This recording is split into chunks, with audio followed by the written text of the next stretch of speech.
আসসালামু আলাইকুম guys, welcome to my other Facebook video. So আজকের ভিডিওতে আমি আমার আম্মু চলে যাচ্ছি ম্যানহাটনের 5th অ্যাভিনিউতে, যেখানে এর আগেও যাওয়া হয়েছিল বাট ওই জায়গাগুলো ঘোরা হয় নাই। ওখানে একটা চ্যানেলের গার্ডেন আছে, দেন প্যাট্রিক্স ক্যাথেড্রাল, একটা চার্চ আছে, অনেক পুরানো, অনেক হিস্টোরিক। সো ওগুলোই দেখতে যাচ্ছি। সো আপনাদের সাথেও শেয়ার করবো ভিডিওটা। সো আশা করি আপনাদের কাছে ভালো লাগবে। Let's get into the video. So finally প্রায় 1 ঘন্টা ট্রেন জার্নি করে আমি আর আমার আম্মু চলে আসলাম এই ক্যাথেড্রাল চার্চে। এটা এখানকার অনেক হিস্টোরিক একটা প্লেস। সো এখানে আমি আর আমার আম্মু চলে আসছি। আজকে ওয়েদারটাও ভালো ছিল, তাই ভাবলাম একটু ঘুরে আসি। সো এই দেখা যাচ্ছে চার্চটা।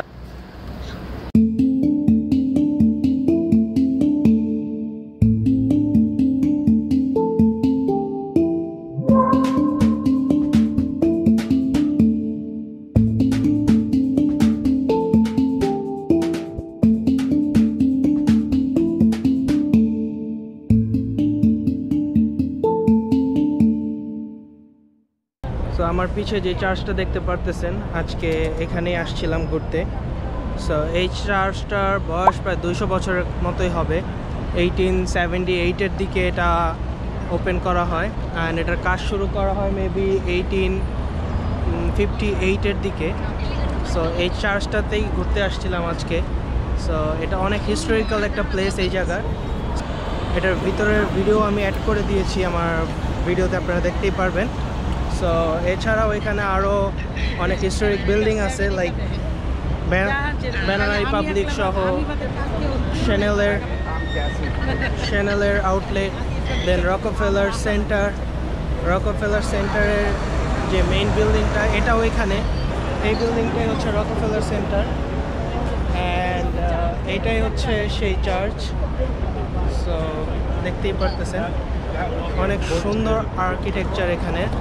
এছাড়াও এখানে শ্যানেলের একটা গার্ডেন আছে। সো আমরা শ্যানেলের গার্ডেনের দিকে যাই। Let's go. এই যে দেখতেই পারতেছেন বাংলাদেশের রিক্সা এখানে আছে। এছাড়াও ছোট ছোট ফুড কোর্ট, মিল্কশেকের কোর্ট আছে এখানে।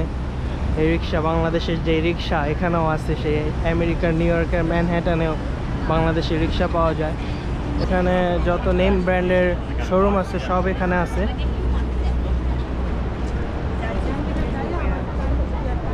এই হচ্ছে শ্যানেলের গার্ডেন।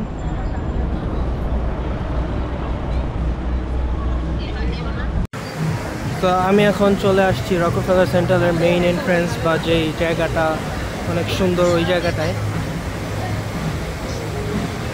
এই হচ্ছে রকফেলার সেন্টারের ওই স্ট্যাচুটা।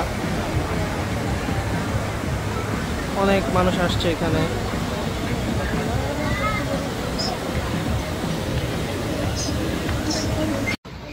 তো আজকে যে চার্চ ঘুরতে আসলাম সেটা দেখালাম আপনাদেরকে। এছাড়াও এখানে শ্যানেলের একটা ছোট গার্ডেন আছে, দেন রকফেলার সেন্টারের যে রেস্টুরেন্টের যে এন্ট্রান্স, ওইটার একটা স্ট্যাচু আছে। এগুলো সব আপনাদেরকে ঘুরে দেখালাম। দেন হয়তো এখন আর ঘোরাঘুরি তেমন কিছু নাই, আমরা হয়তো এখন বাসায় চলে যাব। সো আজকের এই ভিডিওটা ছিল এই পর্যন্তই।